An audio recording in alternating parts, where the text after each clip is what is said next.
Here's Mean Gene with WWF update from the pages of the WWF magazine, brought to you by WWF Ice Cream Bar. A great way to stay cool in the summer heat. And we'll see a kid eating an ice cream bar later on, not really enjoying it, it doesn't seem.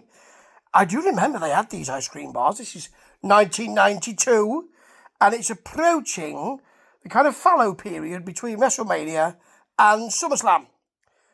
So, Macho's your champion, and he is bad to the bone with a heart of stone, apparently, according to him. Oh, what a poet. Better poet than the genius, anyway, I'll tell you that. His brother. Oh, it's all starting to stack up. Conspiracy theory. Anyway, he wants to keep hold of the belt because he is the champion. You'd kind of expect that, wouldn't you? But Ric Flair's very confident, you see. He's got Mr. Perfect in his corner, and Mr. Perfect is the colour man for superstars of wrestling. That's what this is, with Mr. McMahon. And he mentions McMahon's beehive hairdo, or bee's nest hairdo. He doesn't have a bee's nest hairdo. He hasn't got a beehive, one of those kind of 1950s. He hasn't got anything like that. He's got a bit of a pompadour, but not really. It doesn't really go. But then quite a lot of what Mr. Perfect did when he was colour commentator didn't go that well either. But then he was replacing Macho and Roddy Piper. That didn't go very well either. Come back, Jesse. All is forgiven. Anyway, you've got LOD. You know, rice. McMahon will do that at the end of this match. It's a terrible match. Versus Tom Phillips and, I don't know, there's a Hawk drop kick, an Animal Power Slam, and an elbow. The Beverly Brothers are facing them because they're slipping down the slope. They're not the champions anymore. Money Inc. are. And they'll be facing the Natural Disasters. And I think Natural Disasters will win the belt, will they, at SummerSlam? Think so. Is that in 92? That's at Wembley, isn't it? And they're slipping down that slippery slope. If you're facing the Beverly Brothers, you are. The Beverly Brothers call them Mummy's Boys because of their makeup. And there's a doomsday device for the pin, and Hawk has got a kid on his shoulder, and everybody's singing and dancing, and it's lovely, and it's all a bit too easy. Yeah. As Paul Ellering, their new manager, well, new and old manager, said last week, or last time out, when I watched one of these, which was a couple of months ago, it was from May, I think, or April. You'll only see our worst. I don't think he meant that, but looking at that match, he could be right. Now, Papa Shango is a big deal here. A big deal. And that's a terrible thing too.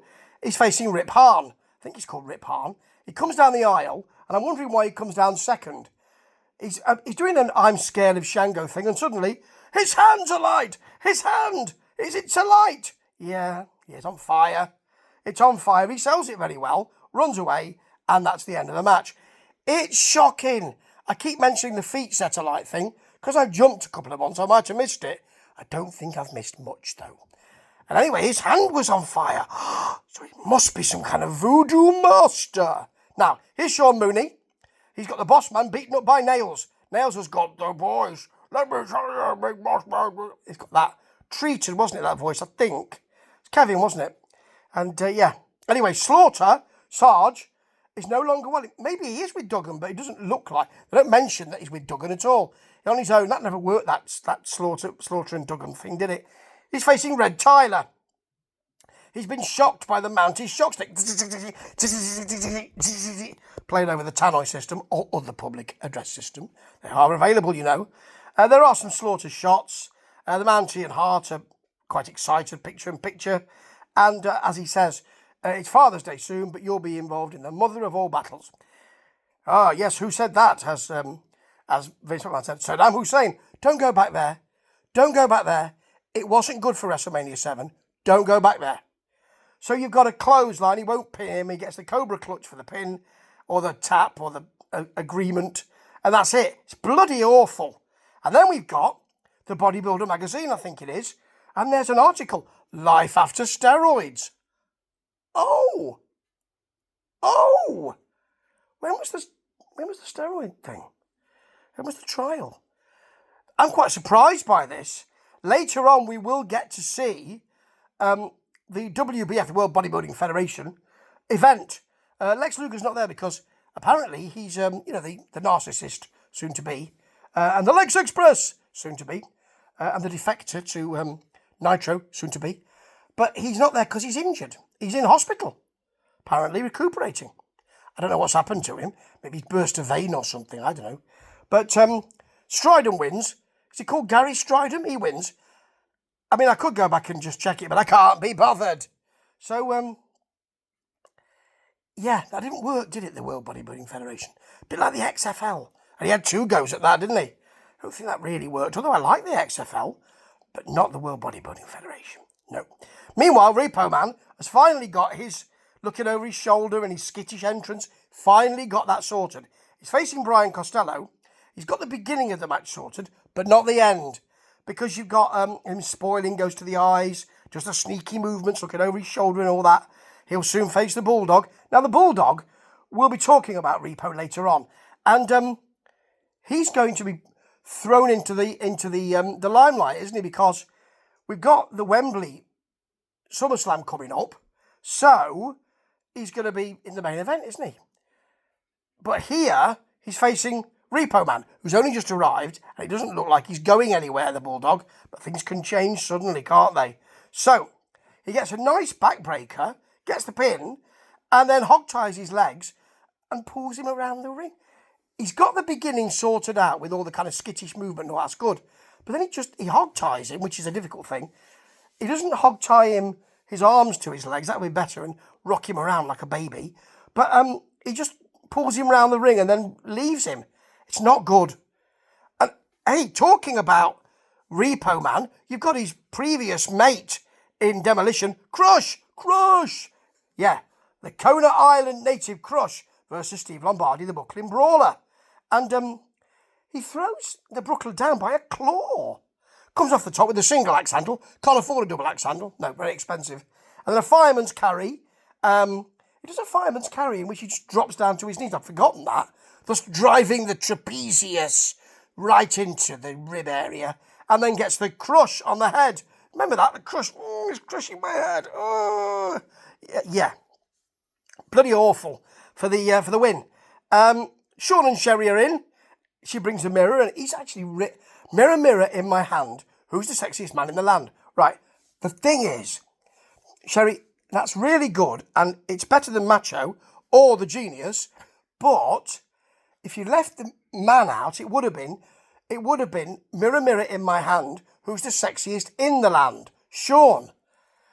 It doesn't scan. Who's the sexiest man in the land? It doesn't scan.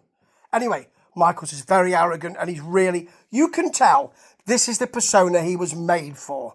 Wants to be the Intercontinental Champ. Soon will be. Brett will move up, of course, to be in the heavyweight title picture. And you can tell he's really, really born to this. And talking about clique members, Razor Ramon's here in his Cadillac. It was made specially for him, Chico, whatever you call. He calls himself the El Jefe. He's got a thicker accent here. I think this is the first time we've seen him. He'll be in promo again next week, but really much thicker accent than he had before, Much thicker. So it's really nice to see the way he develops. Now, the Undertaker is facing Dwayne Gill, and the Berserker's after him. I'm not really keen on that. He's now a face, of course. He will be working with the Ultimate Warrior. These are things that happen when you go to the good side. You get to work with the Ultimate Warrior. Oh, God. Yeah, anyway, we've got a choke slam, another choke. He walks the ropes. I mean, it's impressive. Flying clothesline, he gets some really big air on that.